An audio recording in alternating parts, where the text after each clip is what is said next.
Некені тіркеуге электрондық өтініш беру үшін егов.kz порталында авторизациядан өтіңіз.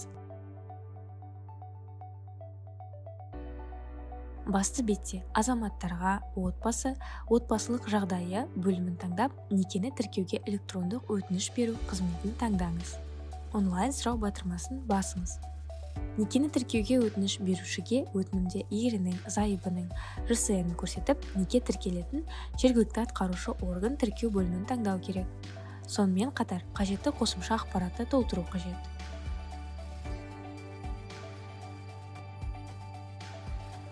Екінші және үшінші қадамда өтінім беру үшін төлем жүргізу қажет.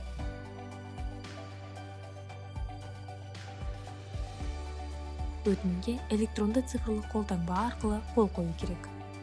Болашақ ерінің, зайыбының өтініш беруді растауын алу керек. Өтінімді 48 сағаттың ішінде растауға болады. Некені тіркеу өтініш берілген күннен бастап 15 күн өткеннен кейін жүргізіледі.